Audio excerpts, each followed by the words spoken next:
Scott Holliday here, and welcome back to Plus 2 Wrestling. Before we get started here, I just want to take a moment to thank you. Thank you for being here and supporting Plus 2 Wrestling.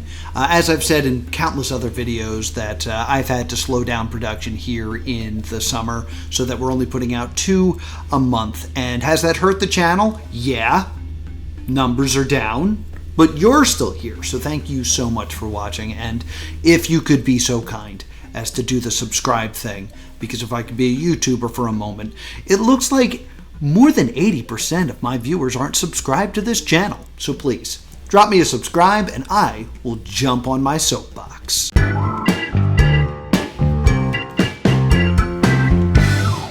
Today on my soapbox, I want to talk to you about long-term storytelling in professional wrestling. You see, I was at a party recently, and 2 mutual acquaintances of mine were having an argument. Who is better at long-term storytelling, AEW or the WWE? And I was off the clock, so I didn't feel like talking about wrestling in that moment. But I could still hear wrestling. And I listened to their conversation, and it just made me more and more angry. Now, I'm going to tell you who I believe was correct in this argument, and I'm going to tell you what their argument was. But before we can really do that, we need to really dive into how stories in general work. And for me to do this, I need more screen space, so I'm going to make myself really, really small. I'm smaller now because I need to show you this. You recognize this?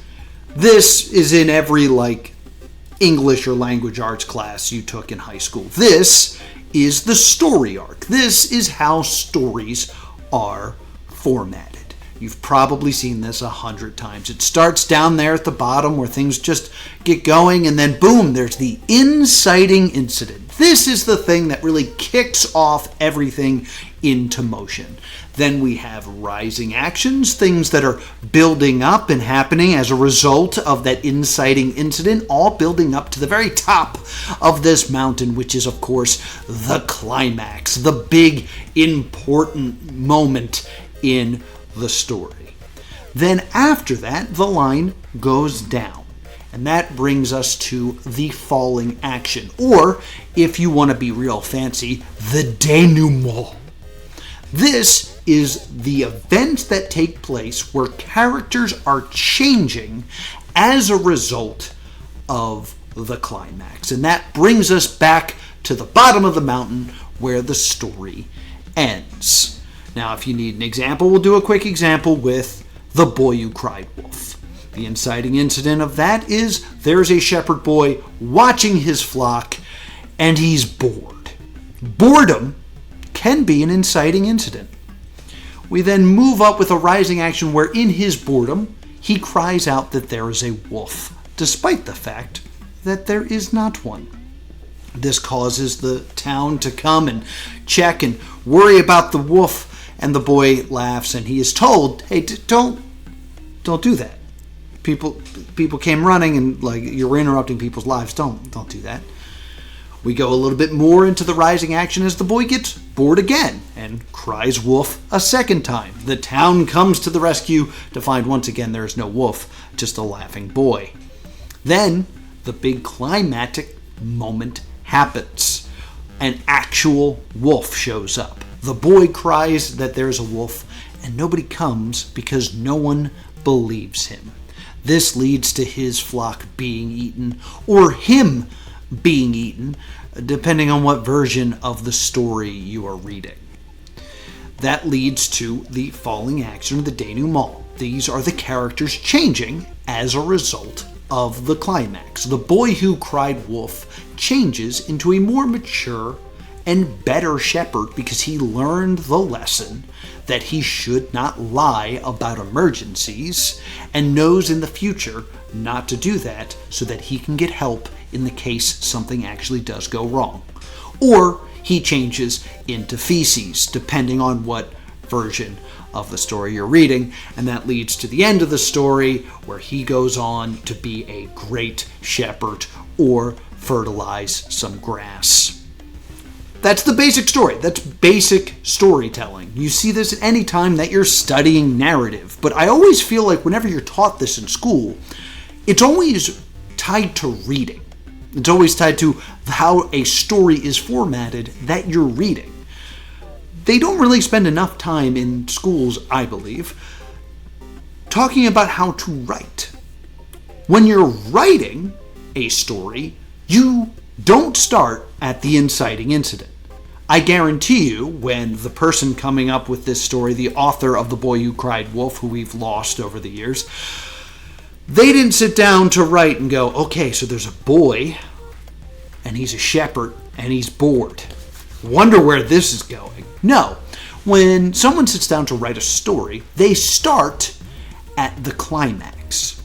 The author of this story was trying to tell a story about the importance of being truthful about emergencies and not lying about an emergency that doesn't exist. They knew what the climax was when they sat down and started creating this story. So, the same is true with wrestling. When you are writing a story about wrestling, you want to start knowing what the climax is. Let's tell a story that happened recently in the world of professional wrestling. Let's tell the story of Gunther versus Pat McAfee. When the WWE writers and bookers and agents were trying to figure out how to tell this story, they knew what they wanted. They knew the climax. They wanted a match at Backlash between Gunther and Pat McAfee. So how are you going to tell this story? Well, it starts with an inciting incident, which actually is a climax in another story. It is Gunther tapping out at WrestleMania.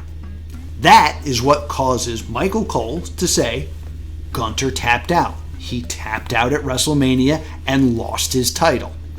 This leads to the next event, the rising action of Gunther saying, hey, don't speak ill of me on commentary.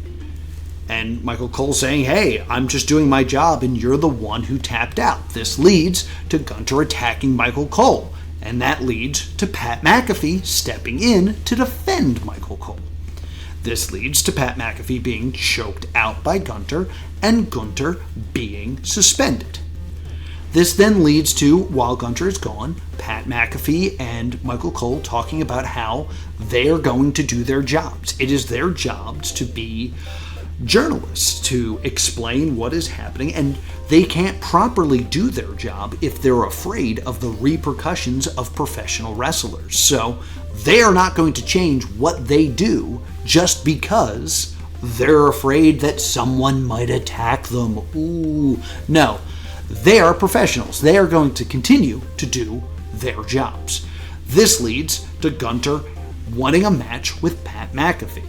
They then have a match at Backlash, which is a back and forth contest, which I know surprised a lot of people that the longest reigning Intercontinental Champion and someone that held the heavyweight title for so long had a one-on-one back and forth match with a commentator. But it was actually important to the story, because the falling action of that, the denouement, is Gunther, of course, winning the match, but having respect for Pat McAfee. Sure, Pat McAfee didn't win the match, but Gunther now respects commentary. There has been a change as a result of that climax.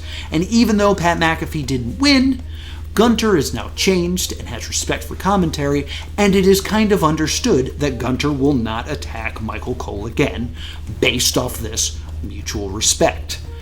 That brings that story to a close and allows Gunther to now change focus back to Jey Uso and getting his title back.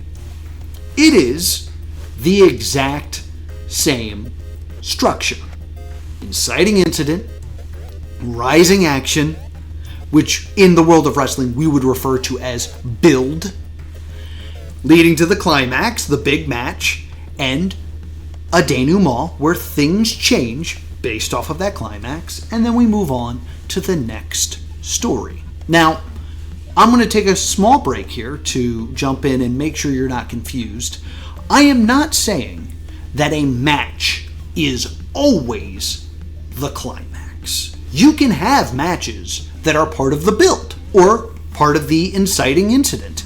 You can have matches that aren't necessarily the climax. That's just the big thing that you're building towards. Let's write our own story, just so we can really flex our creativity and make sure we understand this. We are going to tell a story for the Intercontinental Championship. We want Dominic Mysterio versus Penta in a cage match. That is what we want.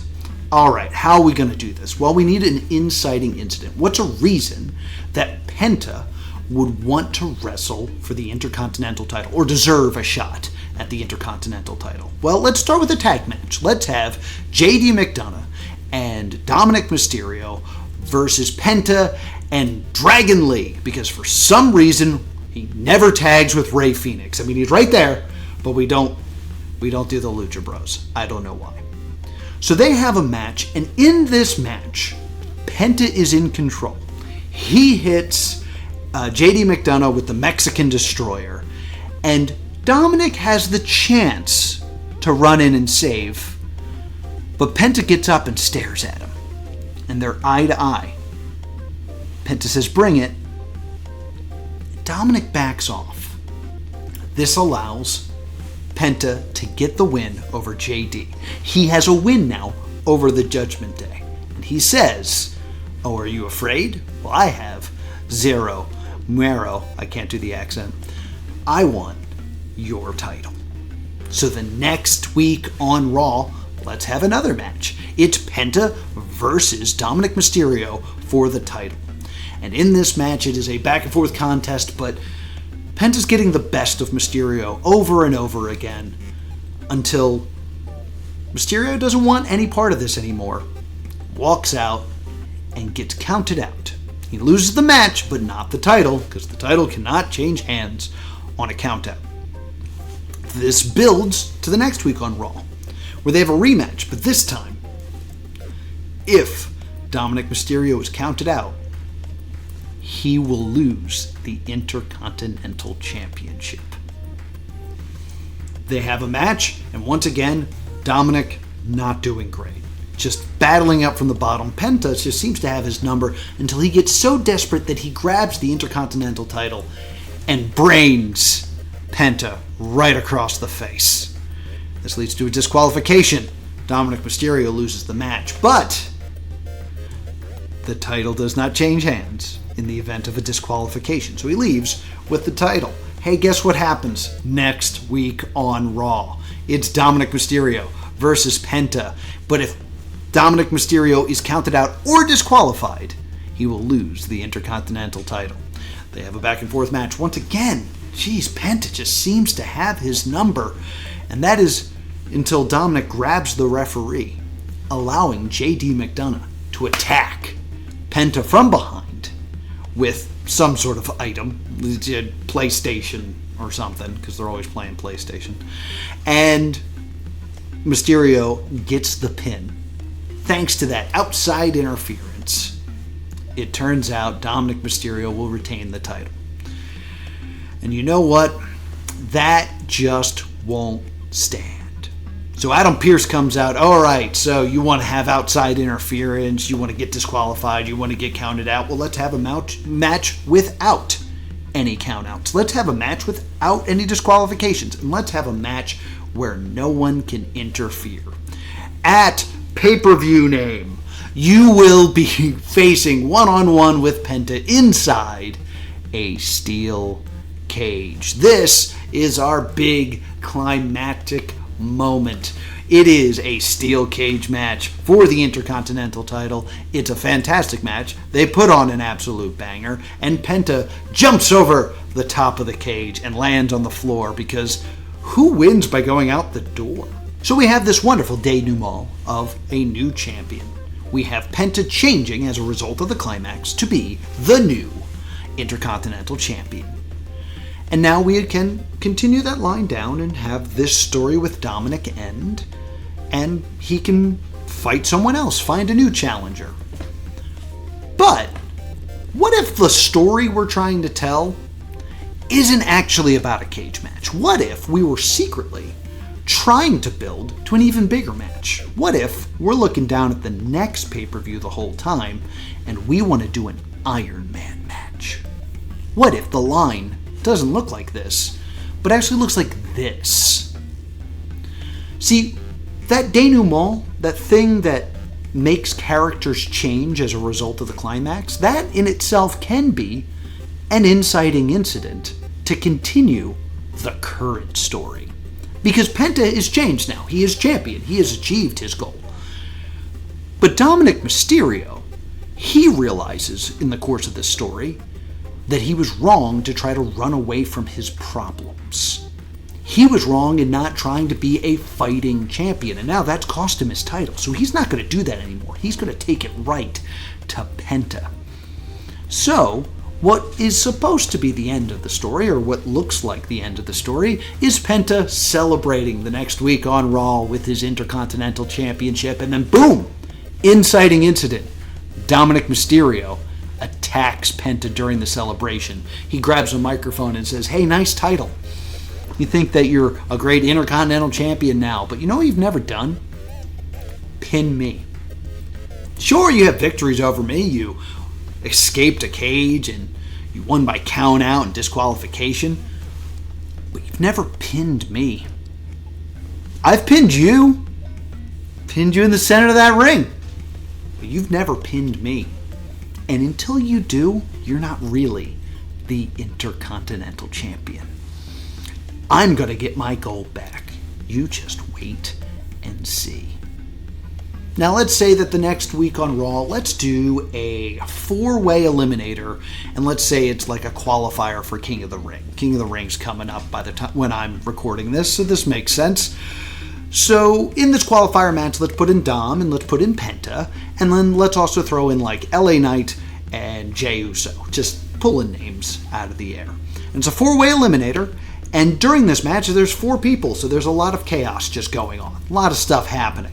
And then there's a fantastic moment where Penta is going for the Mexican Destroyer, and it gets countered by LA Knight, who hits him with the blunt force trauma.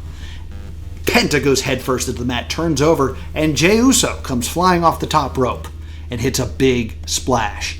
And in that moment, Dominic Mysterio slithers in, hooks the leg, and once again pins Penta. 1, 2, 3. Once again, Dominic Mysterio, in his mind, is proving his point. Penta's never pinned me. I've now pinned him twice. Look how oh no, while I was celebrating, Dominic Mysterio gets rolled up by Jimmy Uso, and he's been eliminated. But that's fine. He doesn't need to be King of the Ring. His story's about that Intercontinental Championship. So then we can have another tag match where maybe JD McDonough actually helps Dominic pin Penta for a 3rd time. Oh, I can pin you more times than you can imagine. In the course of just a few weeks, I've now pinned you 3 times. I'm really great at just racking up pinfalls. And you know what? I'm going to do it again. It only takes me 3 seconds. I only need 3 seconds to take that title off of you. And then I can relax. 3 seconds? That's not a lot of time. And Adam Pearce says, "All right, I see your point, Dominic, and you've been a real pain here, but we do want a decisive victory. You agree, Dominic, that we need a decisive way to prove that you are better?" And of course, Dominic's like, yeah, of course, it's got to be decisive. Not like escaping a cage. It's got to be about pinfalls, because I can get a lot of pinfalls. It's like, oh, good idea. Since you can get so many pinfalls at pay-per-view name, you will be facing against Penta for the Intercontinental Championship, and it'll be about how many pinfalls you can get in half an hour. Because it's the modern age, and we can't do hour-long Iron Man matches anymore on WWE television. That's too long. So we're going to do 30 minutes, okay? I think that's understandable. And then, once we get to whatever pay-per-view this is on, we can have another big climax in an Iron Man match where these two can go back and forth, and either We can book it that Dominic Mysterio is a fighting champion, figures out that he needs to fight, and earns his victory. And maybe we'll have Penta actually instead win and show that it was all flukes, and he can actually defeat Dominic Mysterio. See, we have the choice here. So either way, we will have a great climax. So I ask you, is that long-term storytelling? No. See, it's very important that two things happen for something to be considered long-term storytelling. One is line go down. It's very important that while telling a longer story, you have moments that could be a climax, where something then changes in your character. And now there's some new element to the story between the characters that is different and changed that leads back up towards another climax until you eventually hit the big climax that ends the story and leads to more stories happening in the future. The second thing is, though, I said it at the beginning of this video, when you're writing a story, including long-term storytelling, you start with the climax. You have to know what the end of the story is before you start the story. If you don't, that's not long-term storytelling. That's improving. That's adjusting along the way. You're not telling a long-term story. You're telling a story that takes a long time that was not planned. If we want to judge a company on its ability to tell a long-term story, it must follow those two rules. So when I said, we could have either one of those win, our options are open, it stopped being long-term storytelling. If the whole plan, when I started this whole thing, when that moment happened where the tag team match happened, that inciting incident between Dominic and Penta for the Intercontinental Championship, the moment I started to lay those tracks, if my plan the whole time was Penta beats Dominic in an Iron Man match, I have successfully done long-term storytelling. Those are the two rules. Line must go down and then go back up, and you must know the climax at the start. Alright, I think we're all on the same page now of what wrestling long-term storytelling is. Now we can go to the party.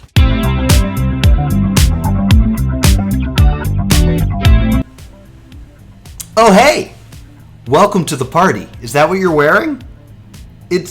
There's a dress code, but I should have told you. Just hang by me and it should be cool.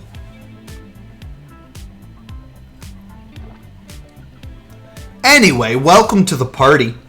At the party, two of my friends are going to be there. AEW friend and WWE friend. And I'm not going to give you their names, not to protect their identities, but because they know who they are. At every get-together I have, this is what they do. So they know who they are, and they're probably watching this video. And yeah, this video is about you. Because at every get-together I have, these two want to fight about what the best company is. Even though neither of them watch the other product and can truly compare what the differences between the two are. They just want to argue with one another. And I've heard them argue about who has the best roster, who puts on the best pay-per-views, who has higher quality matches. And the topic of debate at this party happened to be who tells the best long-term stories. AEW friend opened with, I have the best long-term story. It's Okada versus Kenny Omega. They faced off in the center of the ring, locked eyes, all the way back at World's End in December 2024. And in the background was the banner for All In Texas. They built this story for 7 months, and it's finally paying off at All In. WWE friend scoffed and said, what is 7 months let's talk about the Judgment Day. The Judgment Day formed all the way back in the pandemic. That's true. Like 5 years we've had the Judgment Day. And they've constantly been changing and evolving and telling different nuanced stories where characters grow and change over years. That is real long-term storytelling. So I listened to that argument for way too long, and now we're going to break it down. Now, based on what I've told you, let's take a look at AEW's argument first. Let's look at Omega versus Okada. Based on what you now know about long-term storytelling, is that good long-term storytelling?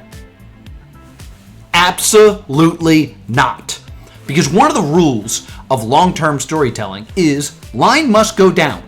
There must be multiple climaxes that lead to denouements and changes in the character, which is a new inciting incident that makes the line go back up. That has not happened in this story. Starting at World's End, where they faced off, nothing has changed. They have just built to a single match. This is a very short-term story, just told over a very long period of time.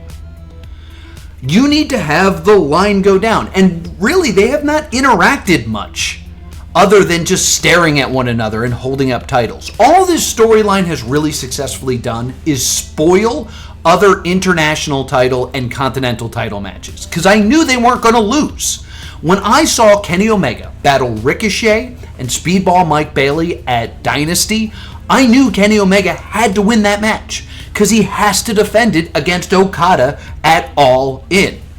When Okada defended the Continental title against Speedball Mike Bailey, I knew that Okada was going to win because he had to defend that title against Kenny Omega at All In. All this story has done is hurt Speedball Mike Bailey, and I love him. So don't hurt him. Don't get me wrong, I understand that there is a long history between these two. But most of that happened in New Japan. And you know what? That doesn't count because Tony didn't write that. I know that this match is going to be amazing and I'm excited for it. I'm simply saying this is not long-term storytelling because there hasn't been the moment where the line goes down and the characters change. We've just been waiting a long time for this match. Now, does that mean that I believe WWE has stronger storytelling because of the Judgment Day? Absolutely not. The Judgment Day is also not long-term storytelling. It's just a collection of short-term stories told with the same characters. Because remember the other rule for long-term storytelling. For it to count as long-term storytelling, we need to know the conclusion, the climax, when we start the story. When we start writing, we know what that climax is. And I guarantee you, when this group formed, way back during the pandemic, when it started, back when it was just Edge, Damian Priest, and Rhea Ripley. Remember that? When they were just the Pidgeotto haircut squad? Remember that? Yeah, them. Yeah, remember that? When that started, I guarantee you, they weren't sitting there going, this is going to make Dominic Mysterio a great Intercontinental Champion. Absolutely not. The faction is great. The storytelling is great. I really like the Judgment Day. I think they're fun. I think they can do comedy. They can do serious. They can be champions. But it's a bunch of small stories. To call that long-term storytelling is incorrect. Also, the argument in general is incorrect. To say one company is better than the other because of their ability to tell long-term stories is an incorrect way to look at wrestling. Because you could plan out a really good story, a beautifully told story with lots of climaxes, denouements, and the line going back up, building to a huge crescendo at the biggest show that your company puts on in the year. And it could be beautiful and perfect. But then someone could get hurt. Or someone else may become more popular and really deserve that spot at the top more than the people you decided to invest in a year ago. People lose momentum. The crowd changes in interest. So who's the better company? The company that will form a story like that, latch onto it, and remain unchanging? Or the company that can start with a long-term plan, recognize things are changing, adapt to unexpected changes due to injury or people signing with other companies or new people coming in with a lot of momentum, and adjust their planning to create a more satisfying solution and conclusion based off of the new situation. I think number 2 is much better. So I think judging a company's worth based off of long-term storytelling is a fool's errand. That being said, that's kind of the promise I made at the beginning of the video, is that I would tell you which company was doing it better. So for me to just write it off as dumb, especially since you've sat here for so long listening to me talk about it, that's kind of bad long-term storytelling for this video. But I'll tell you what, right now, there's actually a very similar long-term story being told in both companies. So let's take a moment and let's really break that down. We are going to compare these two long-term stories that are currently ongoing and try to figure out which company truly is better.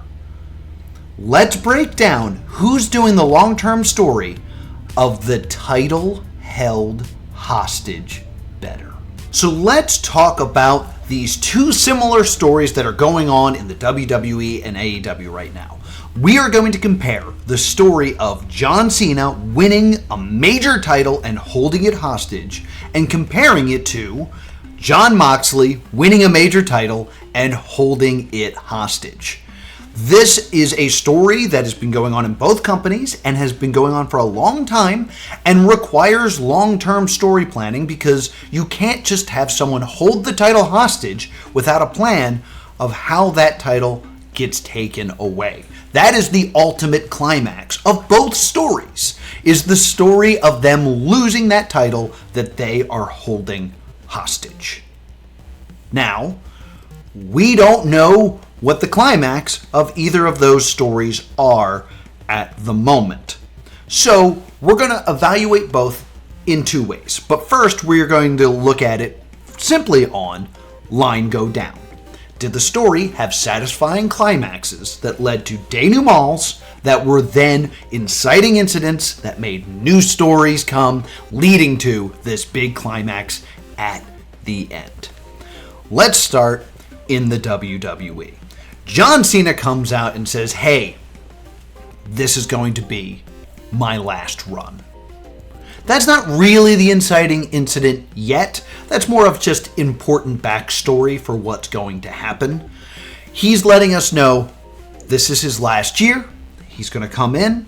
He's got a limited number of dates, and then you can't see him. The inciting incident is him deciding that during this run, he wants to win the WWE Championship one more time at WrestleMania. And that journey starts at the Royal Rumble. That is our inciting incident. John Cena enters the Royal Rumble. He gets into the Royal Rumble and he loses to freaking Jey Uso, which blew my mind when it happened. Climax. The journey's over. John Cena had his eyes on WrestleMania, and when his feet hit the ground, that all came crashing down. Line, go, down. John Cena then appears at the press conference for the Royal Rumble and says, I am now entering into the Elimination Chamber. I feel that that opportunity is earned at this point in my career. Weird. That's a weird thing for John Cena to say. Everyone else is going to have to qualify to be in the Elimination Chamber. But John Cena has decided that he earned it. You know, a lot of people agree, but this is Mr. Hustle, loyalty, and respect. If all these people have to qualify, you can't show up on Raw and have a match? That's suspicious. We should have all known what was happening right then and there, because that was not the mark of the old John Cena. So, line's going up. We're now heading to the Elimination Chamber. And John Cena wins the Elimination Chamber in a very strange way. He capitalizes on CM Punk being attacked and locks in the STF and wins. Now, while all this is going on, The Rock is looking for a champion. And he wants to pick Cody Rhodes. And Cody Rhodes rejects The Rock. And you'd think The Rock would be surprised, but he's not. He knew who Cody was. And he's going to destroy him. Because that champion that The Rock talked about is John Cena. John Cena kicks Cody in the nads, turns heel, and states his claim that he is going to take Cody's title at WrestleMania. Now, that seems like a denouement in that Cena has changed. But in the truth of the story of the structure of things, he changed back at that press conference. We just didn't know that he changed until he revealed that to us at Elimination Chamber. We didn't see it until he wanted us to. John Cena then battles Cody Rhodes at WrestleMania, wins the title. He is now WWE Champion, and he's going to ruin wrestling. The clock is ticking. You want this title to stay in the WWE? Someone's got to take it from him. And that's a great way to raise the stakes. This is something that's missing from the AEW storyline, in my opinion, is every time Moxley wins the title, it's another win. Every time John Cena wins a match and retains that title, you lose another opportunity. And eventually you're going to run out of those. And John Cena's going to walk away forever with that championship. Just the stakes are a little better. So I'm saying that while line is still going up, it's a little steeper because the stakes are a bit higher. John Cena then battles R-Truth, of all people, who always believed in John Cena. And he beats him. Line go down. R-Truth gets fired and then returns. There is a change in R-Truth since his hero defeated him, and he returns as Ron Killings. Line go up. I know what you're thinking. Rule 2, but we'll get to that. Right now, we're just talking about line go down, and line go down there.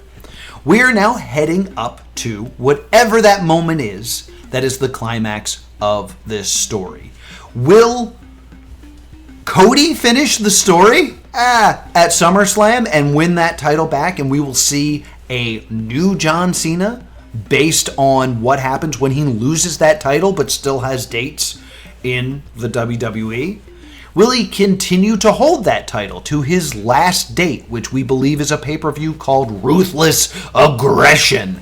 And maybe there is where he'll lose that title. Or maybe the plan all along is for him to walk away with that title on his last date and then come back at WrestleMania.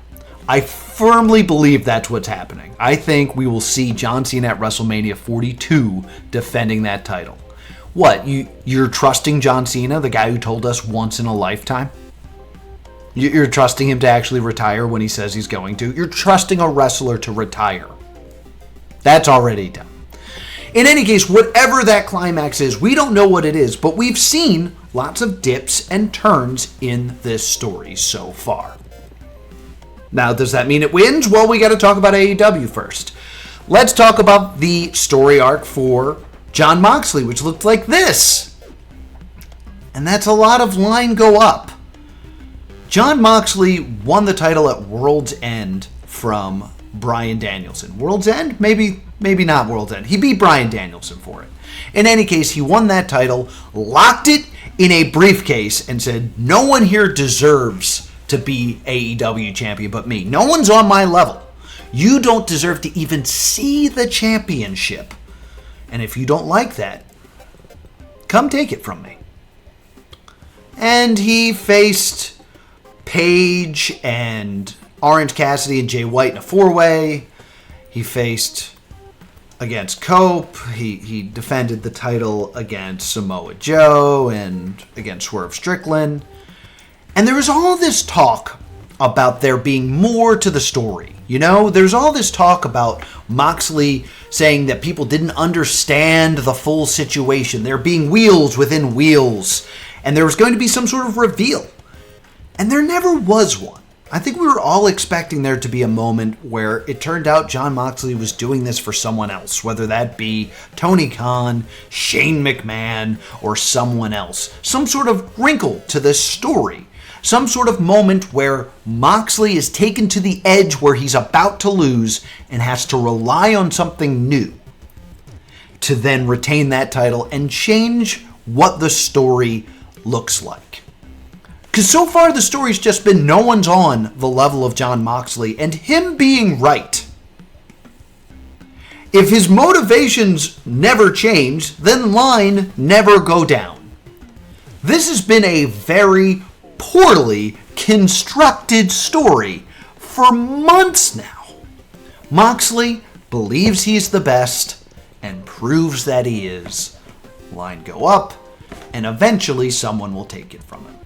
This is not even long-term storytelling. This is just a build to the point where he finally loses the title and we go, yay! The Death Riders are finally over and we can open the briefcase. This is not long-term storytelling. Unless it's a little foolish to really compare John Cena and Moxley's reign. Because in John Cena's situation, he is clearly the main character. This is the story of a veteran on his one last ride with the title. The story that's being told in AEW, Moxley is not the main character. He's the antagonist. It's not the story of, I'm holding this title for as long as I can. It is the story of, who will be the person to take it from him? Who is the protagonist of this story? So if you don't look at it from the eyes of Moxley, and perhaps look at it through the eyes of Adam Page, now the line looks like this. This story starts with Page and Swerve. And they want to destroy one another. This leads to Swerve breaking into Page's home. Page can't handle that. They have a Texas death match, and Page loses. Page then stops walking the righteous path and burns down Swerve's home. This story could have been over at Texas Death. It could have been Page has lost, and now he moves on to something else. But he can't let go of that hate. So he burns down Swerve's home and needs to destroy this man. He needs vengeance. And that leads to the lights out, anything goes steel cage match. A match that I completely broke down and you can watch a video on right now. But stay with me. Page gets his vengeance. He demolishes Swerve. He stabs him with a needle and then hits him in the head with a steel chair. Line go down. Except that turning point right there, it's not the end of the story. It's not a moment where Page changes. It's the fact that he doesn't change. Page gets his vengeance, but he doesn't cure him. He's still no longer walking the righteous path. He continues to walk this dark path, focused more on destruction than titles. He loses focus of what's happening to AEW, his company. He loses focus of all of that. And as it falls into disarray, he can only focus on the man that he hates. And when that man gets a shot at the AEW title, Page can't allow that. Even though it would be better for AEW if Swerve could finally take that title away. And people try to explain that to Page. You hear Swerve admit that he was wrong to Page. And you see a change in Page then. He's starting to realize, like, oh, this man that I'm trying to destroy is not pure evil. He wants pure evil. He wants Swerve to be Michael Myers. He wants him to be someone who's done no right and deserves every bit of pain and suffering that Page wants to inflict on him. But seeing Swerve with a heart, seeing Swerve with compassion and remorse, ruins that illusion. That forces Page to have to reflect on his actions. So when Swerve finally has that moment where he could win the title and Page comes out, he's a conflicted man. And it seems like Page is choosing to attack Moxley at Dynasty. But we never really get a true answer. So what is becoming more important to Adam Page? Is it this path of destruction? Or is he starting to find himself? Is he leaving that dark path and rejoining the righteous one so he can become the man he was before? AEW World Heavyweight Champion. That is a hell of a climax to this long-term story that's about Adam Page. But you know, as I sit here recording this before AEW All In, I have to ask myself, is this the story that Tony Khan is telling? Because when we saw Moxley win that title and lock that title away, everyone had the same reaction. I don't know why, but every person I spoke to, every wrestling pundit, were all spouting the same thing when Moxley won that title. Moxley's going to beat a lot of people with that, and then he's going to lose it to Darby Allin. And I don't know why, but we all just agreed that's what was going to happen. That the moment Moxley wins, this was a countdown to Darby winning the title. And for some reason, I kept buying in that that was not what was going to happen. I believed that maybe Cope was going to win. I believed that maybe Swerve was going to win. I believe that Adam Page is going to win it All In. But what would Tony Khan more likely do? Write this great Adam Page story, or have a long-term plan to put the title on Darby, and have the big main event in Texas be Mox losing, or keeping the title and beating Page. Because Mox has beaten a lot of people in their hometown. I mean, he took the title off of Danielson in his hometown, and Swerve was kind of from the Philly area, I think.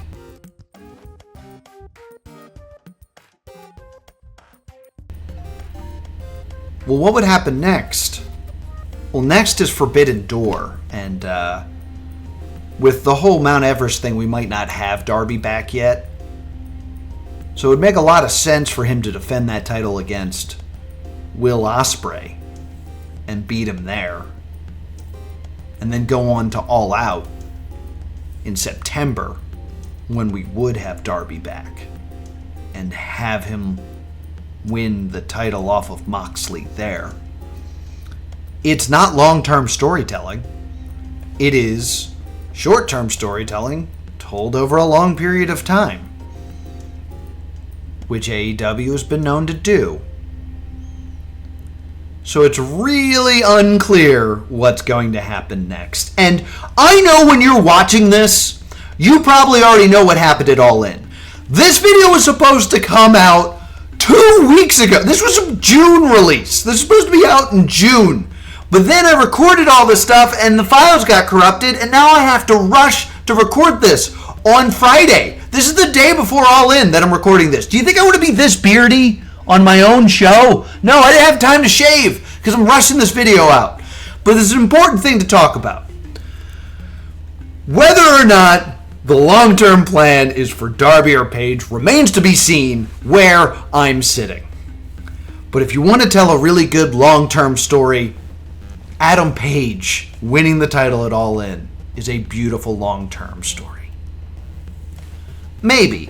Because again, the other criteria is you need to know the conclusion ahead of time. And you can look at both of these stories, or all three of them. The one where Darby wins, the one where Page wins, and the John Cena storyline, and point to things and say, I don't think that was long-term storytelling.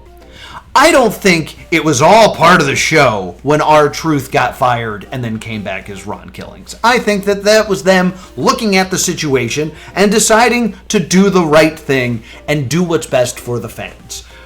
And I don't think that Tony Khan was originally going to give this title to Adam Page. I think the plan was Darby Allin. And maybe Tony will do the right thing and make the adjustment and make it look like it's a good long-term story, even though it isn't. You need to understand, I originally worked at Chikara. Chikara was a company that prided itself on telling stories that lasted multiple years. And as someone that was there on the front lines, let me tell you, a lot of work went into creating some of those amazing long-term storytelling moments. Also, there was a lot of happy accidents that made us look like geniuses when it just happened to work out. At the end, it's impossible to tell what is truly long-term storytelling and happy accidents. But happy accidents are just as satisfying if you can pull them off. So I promised you at the end that I would tell you who does it better. And that was a lie, because I don't know. I'm back at the party, by the way. But I hope you enjoyed this video, because I went through hell to make this video. So thank you so much for watching. There were some unexpected things that happened when I was making this, but I had to make adjustments on the fly. So if you still liked this long-term storytelling video, please like the video, share it around the internet, and drop me a subscribe. I'll be back later this month with another edition of Wrestle Chowder covering June and July, and you're not going to want to miss that one. And if you liked what I was saying about Adam Page and Swerve, there's some videos popping on screen right now about some of their most violent matches. Thank you so much for watching, and I hope you have a great day.